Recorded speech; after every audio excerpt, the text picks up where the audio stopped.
His heart was restless about the moral evils and idolatry that were rampant among his people.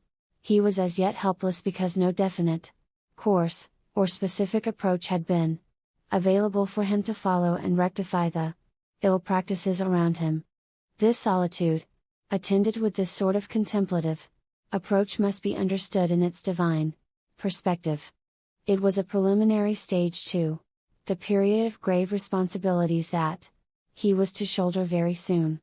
Rahmat al-Alamin 147, Ibn Hisham 235,236, Faisal al-Quran 29,166. Privacy and detachment from the impurities of life were two indispensable prerequisites for the Prophet's soul to come into close communion with the unseen power that lies behind all aspects of existence in this infinite universe.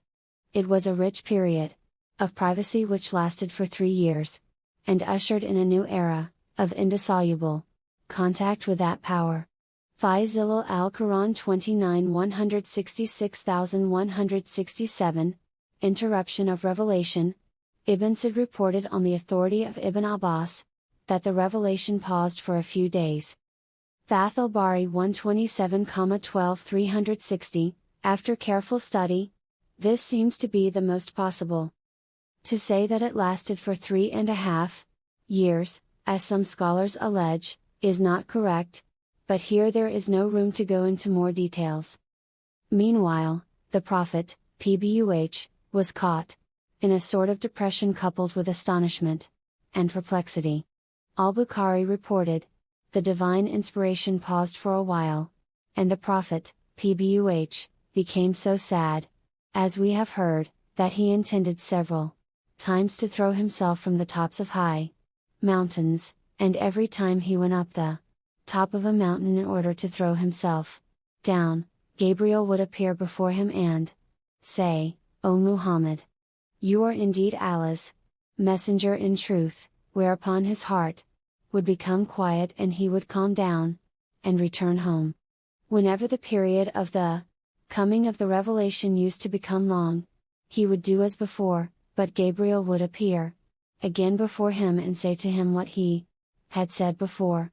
Bukhari 2:340. Once more, Gabriel brings Allah's revelation. Ibn Hajar said that the pause of Allah's revelation for a few days was to relieve the messenger of Allah, PBUH, of the fear he experienced, and to make him long for the revelation.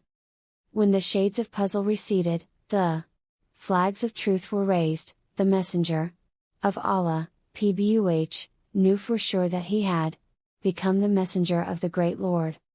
He was also certain that what had come to him was no more than the ambassador of inspiration.